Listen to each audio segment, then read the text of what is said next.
Welcome to our July membership meeting. I am Rita Verde, your Arts Consortium Board President. We would like to begin by asking you to become a member of the Arts Consortium if you aren't already, and if you know of someone that isn't a member, please invite them. Enroll through hello@artsconsortium.org. You can contact Ampelio Mejia, our Executive Director, and he would be more than happy to help you out. Our Executive Director's report is next on our agenda. If you've ever wondered why the arts are not a priority, even though everything we use on a day-to-day basis has come through some kind of design process, go ahead and hit that subscribe button. Welcome to another membership meeting at the Arts Consortium. Thanks, Mark, for inviting us into your studio and showing us all the awesome things you've made, and we even got a surprise guest. If you didn't see it, you might want to go back and check that out. Please remember to ask him about his open studio time on August 1st in Exeter. You can reach him on Facebook at Mark Joseph Robinson Stone Carving and Design.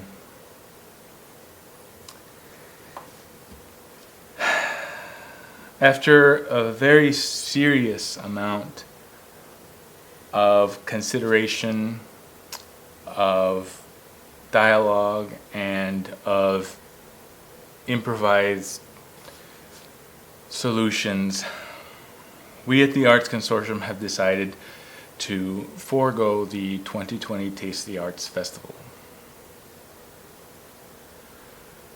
We recognize that this will greatly impact our arts community, and so we are working very hard to figure out alternatives and other opportunities for you to show and sell your work. As a result, we predict that our Watermark magazine will have much more of an emphasis than it ever has, and we may even be including a catalog section dedicated to art sales.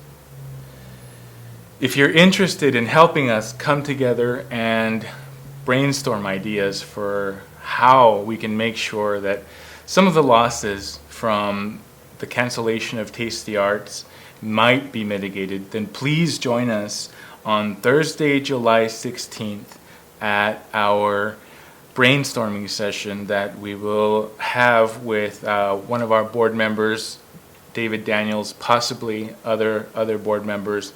But we'll have it through Zoom. Please email me personally if you would like a link to that, and I will make sure to put one on our Facebook account.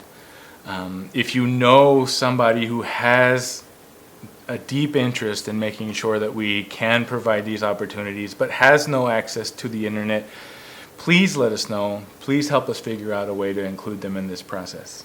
Once again, the meeting will take place this coming Thursday, the 16th of July at 5:30 p.m. The My Voice Media Center has reopened its doors at a very limited capacity. We are working on a one-on-one basis, not only for peer support, but also for art lessons. We are putting together a calendar so that folks can actually sign up beforehand, almost a week beforehand, come in and receive the art training that we had been really proud of providing for a lot of people, and now we'll be able to provide it in private sessions. We are requiring small surveys. We will have all of the safety precautions that the state requires, including masks and disinfectant, and we will hopefully be able to continue sharing our facilitators' knowledge of art to our community. Please make sure to let us know if you would like to be included in our calling list to make sure that we call you on a weekly basis, on a daily basis, or that you are aware of our Zoom meetings and anything else happening with the My Voice Media Center. We have been approved for our contract with the City of Visalia with an option to extend for next year, which is wonderful. And we have also actually had our county contract approved for a 2-year session and our state contract approved for a 2-year session. This is the first time that any of those contracts have been approved on a 2-year basis, and so we really want all of your input. We really want to know what it's going to take to make sure that the Arts Consortium is working for you. If you're an arts organization, if you're an artist, or if you're just an art lover, we need to hear from you guys. We want to hear from you guys. Please reach out to us. I'm not sure when we're going to be able to reopen, but I am sure that myself, our staff, and our board of directors are committed to making sure that our community is well served, even in these times of heavy improvisation. So please, I'll say it one more time, please reach out to us. Tell us what you need. Tell us what you want. What do you want to see? We're going to do our best to make sure that we do that and that we represent all of you. Thank you very much. I would like to offer a huge thanks to Michelle Goins for sharing her work and sharing her time with us here. Again, we had her here for February with her and Dan Heskamp here. They were doing live printing for us. It was an amazing show. I really hope that you guys came out. If you didn't get a chance to come out in February, then please enjoy the presentation coming up. We are excited to have a presentation by artist Michelle Goins. She has an exciting presentation, and I know that you are going to enjoy that very much. Good evening, everybody. My name is Michelle Goins. I'm the gallery director at Arts Visalia. So my first experience that I always kind of come back to is when I was in grade school. And, art class was always the class that I looked most forward to getting to, and, being able to just draw and, make artwork was always so exciting for me. And I remember the specific project that we were doing where we were making books. We were supposed to write the book and then do all the drawings for them. The project was supposed to be more about the writing, but I was so excited about the drawing that I ended up doing 3 books just so I could keep drawing. So I think when I started hitting middle school to high school age, I knew that art was something that I always wanted to do and wanted it to be a large part of my life and wanted to pursue a career in that. I wasn't sure exactly what that career would look like, but I was really, really lucky that I had these amazing art teachers, going through both of those schools, who happened to be a married couple. My middle school art teacher was married to my high school art teacher, the Pamakalas. And they were both really amazing and very nurturing to their art students. And, that really helped me solidify that I knew that that was a direction I wanted to go. And then as I started getting a little bit older and reaching college age, I knew that I wanted to figure out what that career was. And that's what led me to going to art school. I think it kind of became something that was, more of a hobby at that point before I kind of decided that art school thing. It was something that I always ended up doing. I remember the first time I lost track time doing art. And, it was this painting that I was working on, about recycling. And it was something that I had sat down on, Saturday morning and started painting. And by 8 p.m., I hadn't taken a break, I hadn't eaten, and, looked at the clock and went, oh my God, where did the time go? And so I think that was really the moment that I knew that that's where that career path was going to be for me. So I'm originally from the Chicagoland area, and I went to Northern Illinois University. I had a great experience there. It's outside of Chicago. It's in a college town called DeKalb, Illinois. And that school has a lot of really great artists from the Chicago area who, don't necessarily want to go all the way into the city or actually do live in the city and go out that way to teach. And there are, a lot of really well-known artists.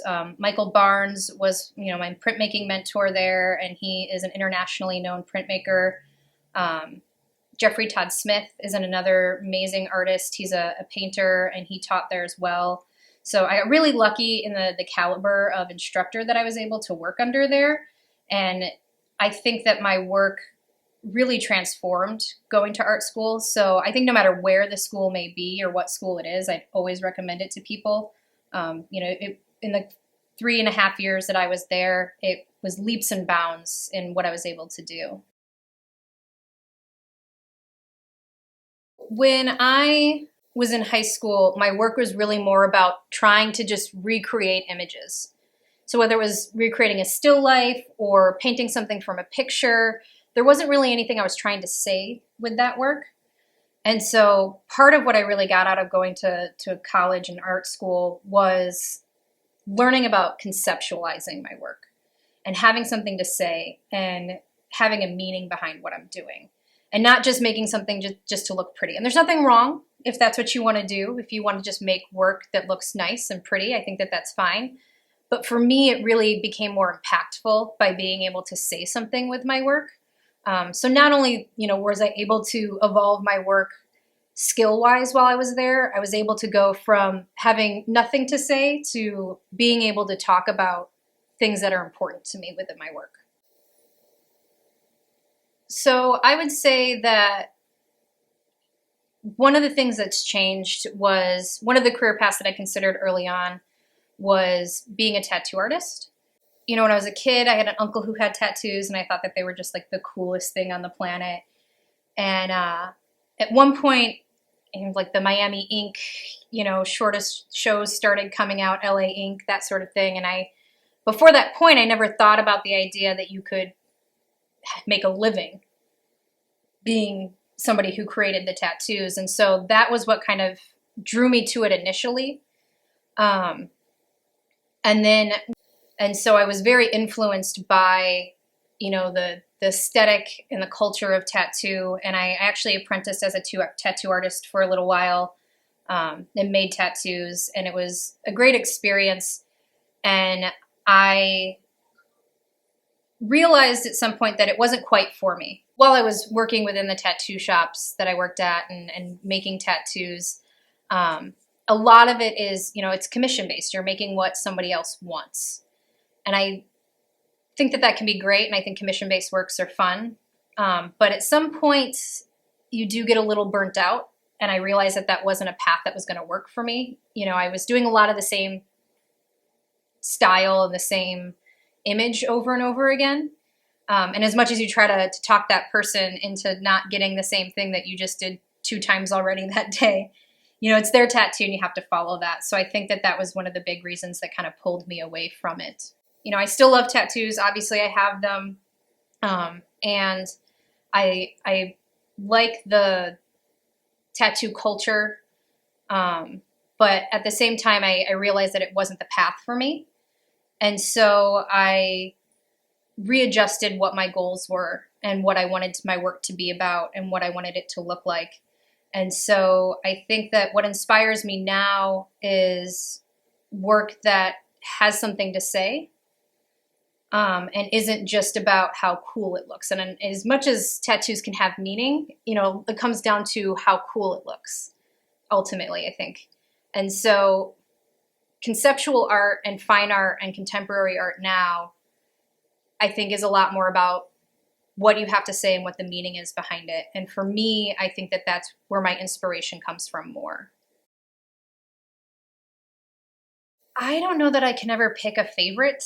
I feel like every new piece is always the favorite. Whatever I'm actively working on becomes the favorite piece for whatever reason it may be. Maybe it's the concept behind it I like more than anything I've ever done. Maybe the drawing has turned out better, but I think my favorites always ends up being whichever one I'm actively working on. And if I'm not actively working on something, if I'm in between pieces and trying to figure out the idea for something, I don't think I can actually pick. I think that they all kind of come out about the same, but usually it's whatever the more recent stuff would be. It's always an interesting question to me because I think it depends on what you want as an artist out of your work. If your desire is to have an impact on people and to get a response out of them, whether good or bad, I think that can make a piece successful. And then, you also have the side of it that could be monetary, what piece sells the best or has, had the most desire. As a printmaker, you have multiples of all of your pieces. And so with those multiples, you can see which pieces sell more than others. So I have ones that, have sold well. My planchette piece is one that I've had a lot of sales from, and I think it's the first print that I've pretty much sold out of. But it's not necessarily my most successful to me. I have another piece that I did talking about Melania Trump. She wore that jacket that says, "I don't really care, do you?" And that was such an interesting thing to me when I saw that, in the context of with everything that was going on at that time. It reminded me of the Marie Antoinette quote, "The let them eat cake." And so I did a piece that had her jacket, her wearing the jacket, and it says "let them eat cake" on it. And I got a lot of response. So for me, it's about, the impact that it has, that if I can get people talking. Another piece that I think has been successful for me that I got a lot of people interested in talking about was a piece that I did when I was in college. And it was, I'm a vegetarian. I don't eat meat. I don't judge other people for not eating meat. It's just my own personal choice. But I decided to just do one that was a commentary on, are we any different from an animal?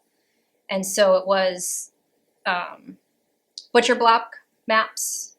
I don't know if you've ever seen those where it kind of like divides all the cuts of the meat up on the animal. And so I had one for cow, pig, chicken, and then I did one with the human. And then I also had like a knife, and they had the names, I think it was like pork, beef, chicken, human, printed on the knives themselves. And it's probably not my most skilled piece that I have. It was well done, but there's definitely things that have more technical skills that I've created that I would say is more successful on that side. But the conversation that I was able to get during critique on that piece was really big, and I got the entire classroom talking. People that normally wouldn't talk were talking and, talking about whether or not the statement is true and, things like that. And so for me, that was another really successful piece where I got everybody to kind of really think and talk about what I was being said on that piece. I don't think about what the backlash could be.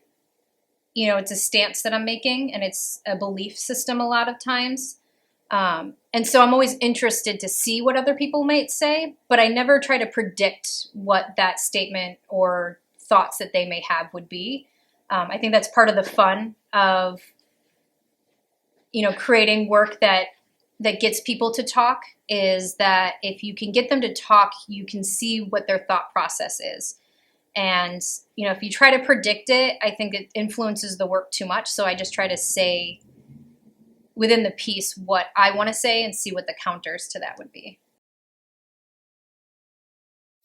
Within my work, my work has a lot to do with feminism is a huge aspect of that. I am a feminist. I believe in equality for all. And I believe that every person should be treated equally. In order to accomplish that, there are a lot of things that we have to look at. And so I do try to, though, within my work, focus specifically on my experiences, because I don't want to talk for other people. I'm not a person of color, so I'm not going to talk about how the world is impacted by a person of color, how a person of color is impacted by the world. I think that there are plenty of amazing artists out there who are people of color who can speak for themselves on that. But I do try to talk about how me as a woman is impacted in the world. I have a series that I've been working on, talking about reproductive rights and things like that, and how that has impacted me personally. So that's a lot of what my work focuses on at this point. We've talked a lot about my printmaking. I do also do ink washes. It's very similar to watercolor, but it uses ink pigments, which are a little bit more bright and vivid in their color, so I can get a little bit more depth within the work. But watercolors are also fun. It comes down to each piece. So occasionally it'll be an image that kind of pops into my head that makes me go, oh, that would be really, really great. And other times it's the concept comes first. So it kind of becomes what came first, the chicken or the egg for me. It depends on the individual piece. There are pieces that I have this idea of an image that I think could be impactful, and the concept kind of develops through that. And then there's other times where the concept is where I start, and then the image develops from that concept. So for me, it's really about what's going to work best for that individual piece. And that's kind of how I pick the medium too. With print, I do pretty much every version of printmaking and using different printmaking mediums. And so I usually end up deciding the medium after I've already figured out the concept and the image and what's going to best lend itself to what's going to make that a successful print. One of the things when it comes to, trying to get my message across, I have learned kind of to make sure before I put something into a piece, knowing the full meaning of something. So in my pieces, I'll use a flower and I want to know what the meaning of that flower is before I put it in, because everything has a meaning and there's a subtext to all of it. So I want to make sure that what I'm including isn't going to be interpreted incorrectly because it has a meaning that I don't know about. So there's definitely been times where I've planned on something and then found out, oh, there's a double meaning here that I don't want to say, and had to make adjustments with that. Yeah, so one of the things that I always get a feedback on, and I understand it, is that my prints are kind of all over the place in some ways, stylistically. I always like to dive into the medium that I'm working with. So when I'm doing a screen print, I want it to look like a screen print. I'm doing it as a screen print because that's the look that I was going for. And if I'm doing a lithograph, I want it to look like a lithograph. If I'm doing a woodcut, I want it to look like a woodcut. And so I do get a little bit of feedback on that a lot, that tends to be, well, they don't look like they're all made by the same person because they all have such a distinct style to them. So I would say that if you can, and it's something that you can develop, is to having a consistent style across mediums can definitely be helpful, and something that I try to be a little bit better about myself. And I do have definitely people that, are really just people that just want my screen prints or just want my woodcuts, and they don't really cross over at all. So, if you want a little bit more of that broad welcomingness, I guess, from your collectors, you may want to stay consistent within your work. Or you can actually broaden the number of type of people who are interested, like I do, and so you get people who only like one section of your work versus the other section of your work. Especially with everything going on and the quarantining and things like that, as printmakers, it's really hard to make your work because you need to have certain materials to make some of your larger pieces and things like that. So we actually had been saving up for a while anyways to buy a printing press. So at the beginning of quarantine, we actually just finally committed and said, you know what, we don't have any other way to print right now, so we're just going to go for it, and went out and bought a press. So that's been a good distraction lately. As far as technical, as a printmaker, you're constantly running into technical issues. I just had that recently on a litho print that I've been working on. Made it through, I needed to make at least 35 good prints of it, and I made it through about 8 to 10 good prints. And then I started having a lot of problems with the plate scumming, which is basically just showing a lot of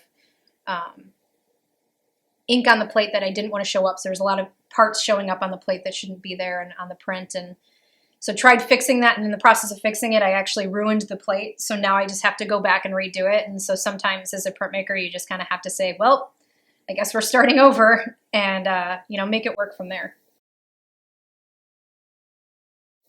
It'll be 3 years at the end of this month. So my partner is a art teacher at the college level.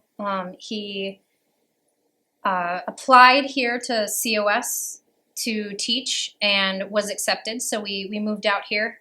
Jessica Robles is a good friend of ours, and she actually was the one that had brought the position to his attention, and so after he got that position, that's what brought us out here, and we've been enjoying it since. One of the things that I was definitely impressed by when we first came out here was the art community. I've lived in a few different places in Illinois and in Texas and now here, and smaller cities like this usually don't have such a strong art community. You'll have a few artists here and there, and it'll usually just be, one gallery if you're lucky in a town. And that gallery basically just be run by somebody who is mostly just using it to show off their own art and don't really showcase anybody else. Maybe a show at the library or something like that. But for the most part, you don't see like you have here, where you have the Consortium and you have a First Fridays and you have Arts Visalia and all these other places, the Source, that really focus on art and really try to raise it up and make it something truly great in the community. And that's one of the things that I've loved about here, is having that full art community that you can see and be a part of. I mean, I'd probably get in trouble if I went home and didn't say my partner. So Dan Heskamp is my partner. He's also a printmaker, and he makes amazing prints. Jessica Robles, like I mentioned before, she's also an amazing printmaker from here. And honestly, any of the teachers at COS I've been very impressed with. Matthew Rangel, he's actually the July featured artist at Arts Visalia. Paul Buxman, who's also over there, is great. Emma Mora, who we just had last month at Arts Visalia, is this young up-and-coming artist, and she's definitely somebody to keep an eye out for. She's been really amazing. I don't know that I have a single favorite, though, because this area has so many amazing artists that it would be really hard to just narrow it down to one person. I think that the role of art in Tulare County is one that helps create and build community. I kind of talked about before that, the art community here is really strong, and it's not something that I've seen in a lot of places. And if you can become a part of that community, and if you put yourself into that community, there is a way that it makes you feel at home. And I think that, it brings people together. So, every first Friday, we know that we can, obviously with the state of the world, it's been a little bit different, but, we know that we can look at art with our friends. We can meet new people through the art, even through, doing the virtual First Fridays. You can find out about new art and find out about the type of people in your community who are creating art. And I think that in Tulare County, that's really where art has a huge impact. I think art's incredibly important in our society. I think that everything we do is art-based, whether we realize it or not. If you're reading a book, you're reading something from an artist. If you're watching a movie, you're looking at an artist's work. If you're looking at photos, that's an artist's work. Everything, your phone, the way your phone is designed because of the way an artist has looked at form and function. And so I think that art is incredibly important. And because of that, I think that art education is very important. And I think that we need to always have art education in our schools and have places like Consortium and Arts Visalia that offer art education to the community to kind of continue that. And without it, I think we'd live in a very, very boring world.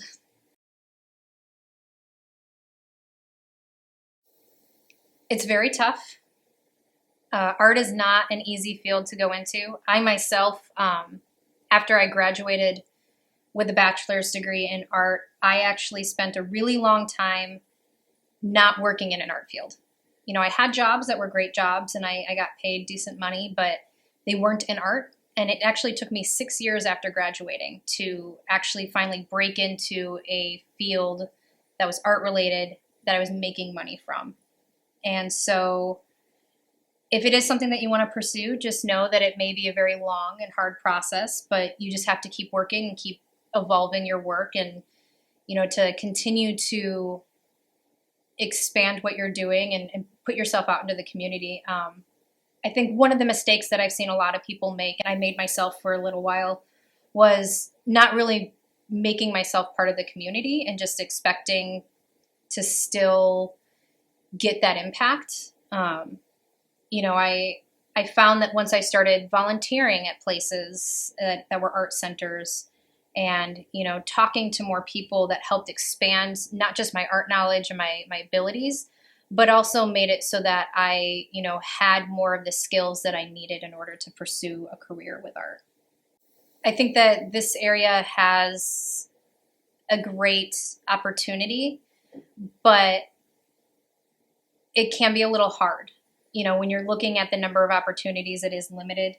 There are so many places that you can showcase your work before you're circling back and showcasing at the same places again. For somebody who, is in my position where I am in my career, I think that this is a great area to be in. I've had a ton of great experiences and a lot of opportunities that I think would be a lot harder to obtain in a larger area. So I think that part of it does depend on where you are and what your goals are. But for where I'm at and personally, I'm very happy being in Tulare County right now. I use a lot of symbology in my work, and so people can sometimes easily miss the point. Artist statements help. You know, having a strong artist statement is a huge aspect of it. Yeah, so we talked about my Instagram. My Instagram's pretty easy. It's just my name, at Michelle Goins. And I also have a website, which is www.michellegoins.com. Most recent work and most up to date, though, would definitely be going through my Instagram. I'm always open for commissions. I am a little bit more selective with the commission process, so it would depend on what specifically somebody may be asking for. But if anyone's ever interested in having a piece commissioned, they can always contact me through something like my Instagram, or my email is available on my website, so they can contact me through either of those, and we can discuss something that they may be interested in. And yeah, and like I said, I'm the gallery director over at Arts Visalia, which is an amazing organization if you're not familiar. We do have classes. We charge for our classes, but scholarships are also available. And actually right now we're doing art kits for kids. So if you have any kids ages 5 and up, we are offering kits that the kids can be ordered. If you go to Arts Visalia website, which is artsvisalia.org, and go to our education section, you'll see that where you can order the kits. And those kits are $25 each, but we also have scholarships available for those too. So when doing something that is a wood block print, you usually do something like this. It's just a little piece of light, soft wood, and I usually stain it with something like, I use screen print ink, watered down, but you can use, you know, Sharpie marker or any sort of watercolor, anything that just kind of give a stain so that as you're carving it, it kind of gives you the backdrop so you can see. So if I were to just put a little mark on this,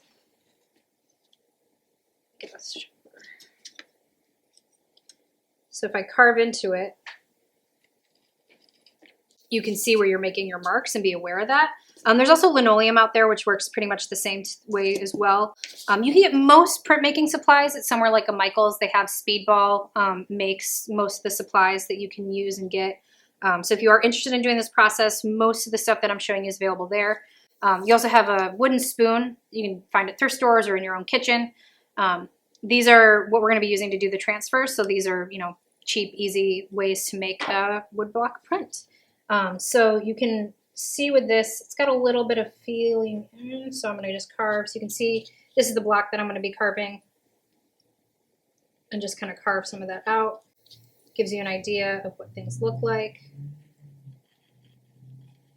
And these tools are very, very sharp, so you do want to be careful.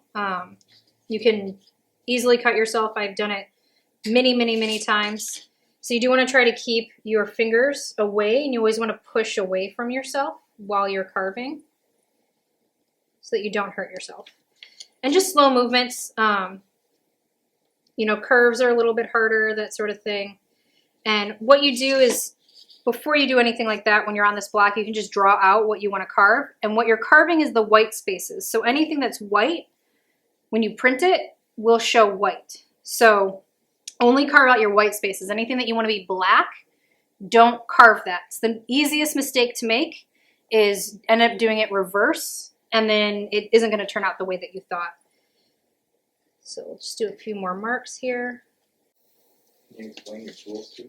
Yeah, so this is just a little mini U-gouge. It's a wooden handle, and it has a metal tool in here, and it's kind of hard to see on this, but I have a larger one. So this is the mini version of something like this, and it's a U-shaped wood carving tool. And so the smaller one is going to give me a little bit smaller lines. Something larger like this will cut out more of area. If I want really fine detail, I'll use something like this, which is called a V-gouge. And this is going to be that really, really fine. Some of these finer lines that you see, that's where this came from. So if I want it to be a little bit more narrow and a little bit more precise, I'll use my V-gouge for that. So that's kind of how the carving process goes a bit, is just getting that little bit of area. You can see where the white is. So then I'll prep my ink slab. So I'll just take my palette knife here and I'll put a little bit of ink out. And again, Woodblock printing ink is available at places like Michael's and things like that. So you can get that. I know they make little kits too that have everything. So you can buy the pieces individually, or you can buy it in the kit.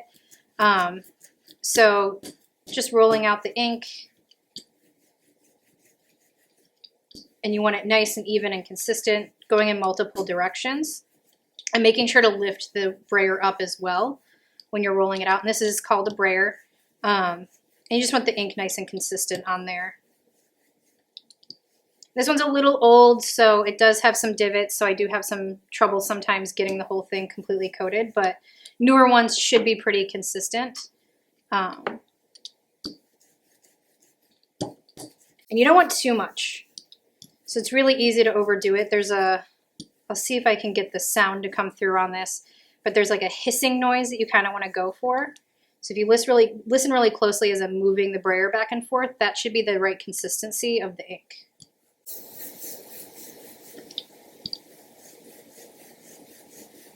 So hopefully you can hear it. It's pretty quiet, but there's like a slight hiss noise that you want to have. If you have too much when you're rolling it out on your block, like I'm doing here, it'll fill in. So all those cuts that you just made, it'll go inside of those cuts, and now you won't be able to get a clean print. So you just want to make sure that the whole thing is coated, and make sure that there isn't any empty spaces on there. You want to go multiple directions for that consistency.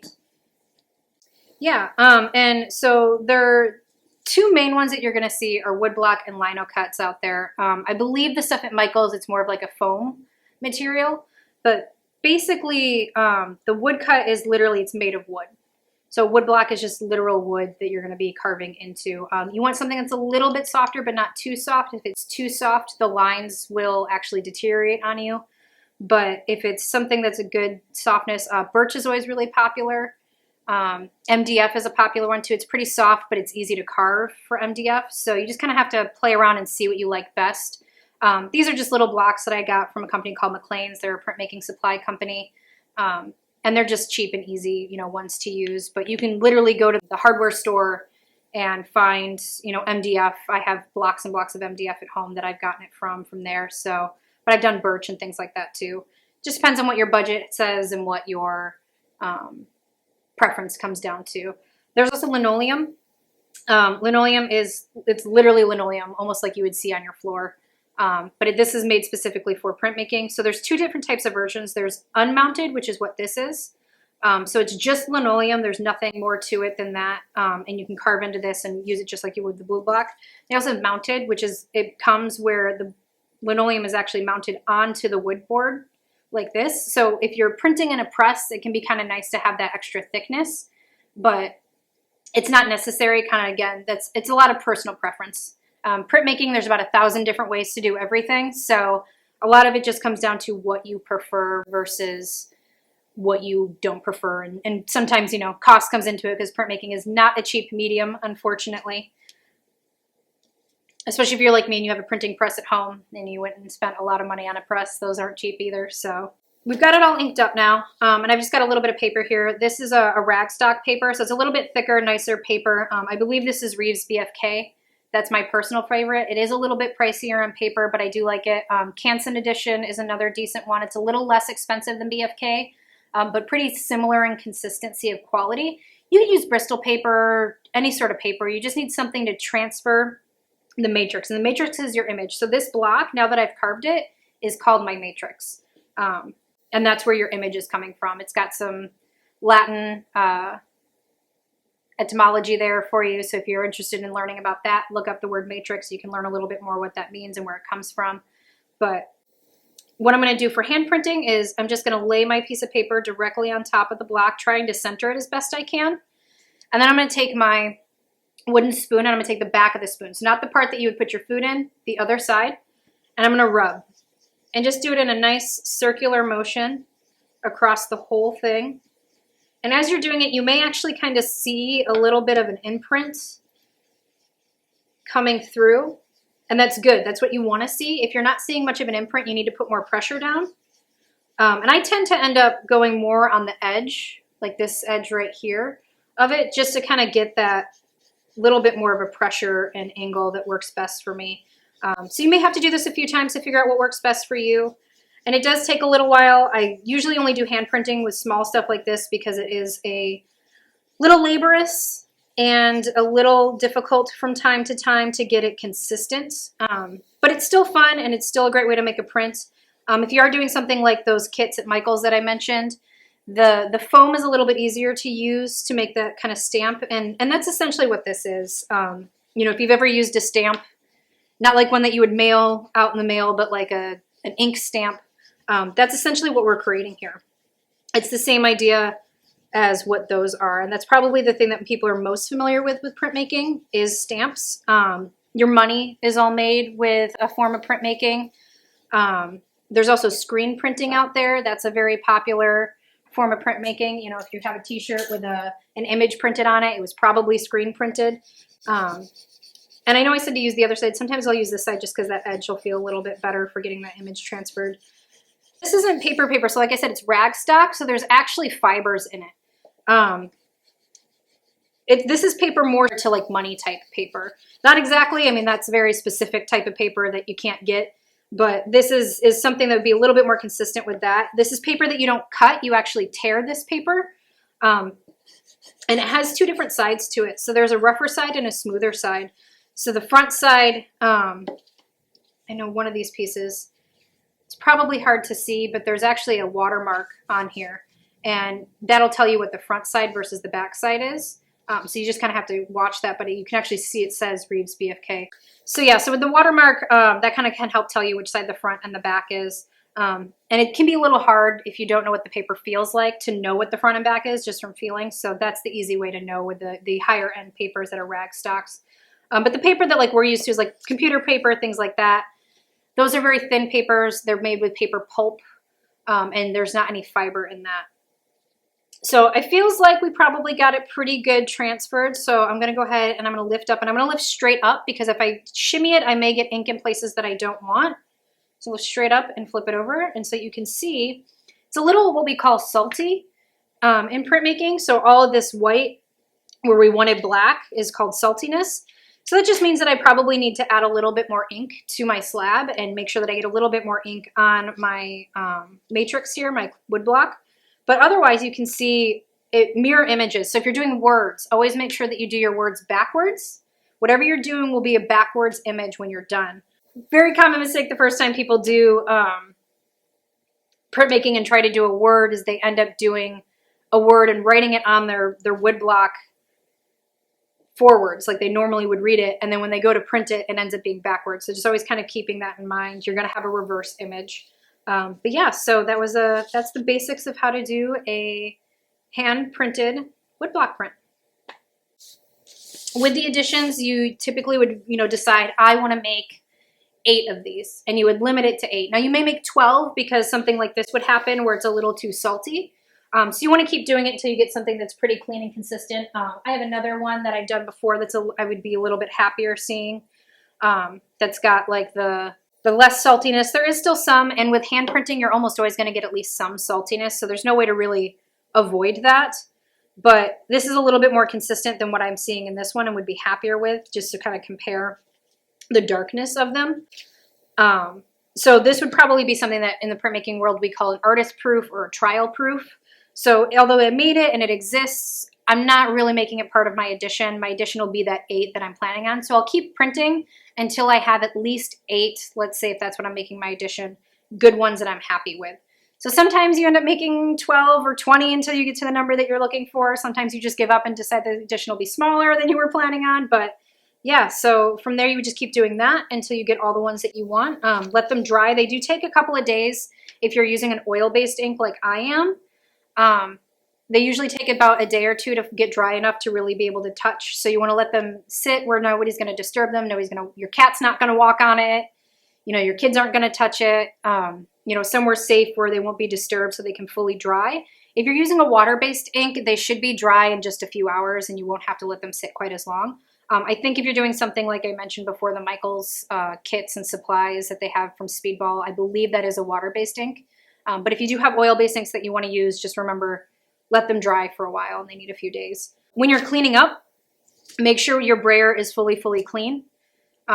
That's a mistake a lot of people make. There's edges on everything. Make sure all those edges are clean. If you have residue of ink built up, you're going to ruin the brayer and you're not going to be able to keep using it. So this is something, I've had this brayer for 12 years probably now. So if you take good care of them, you can use them for a really, really long time. It can be an investment.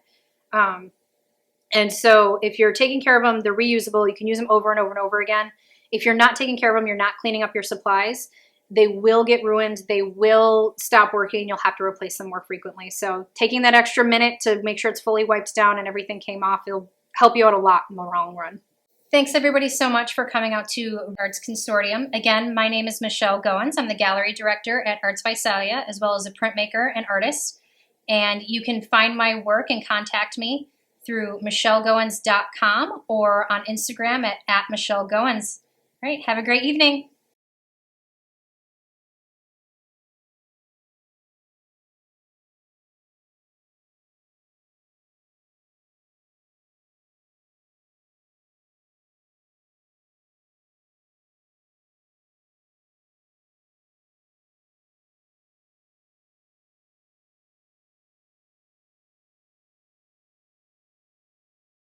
Announcements again. If you have any, please submit them to hello@artsconsortium.org. Our next meeting will be Monday, August the 10th. We look forward to seeing you at that time. We know that these are trying times. It is difficult to be away from you. We'd rather have you here present. The interaction of individuals is difficult not to have. And we ask that you continue to support us and remain in contact with us. And if you'd like to contact us through phone or through our email, please do so. It's very difficult, and if you are having a hard time, just have no problem in reaching out to us. There's nothing like the human contact and being able to meet with each other and network. Let that not stop us. Please do reach out to us, and we thank you so much for your support. Be safe and stay healthy. Thank you.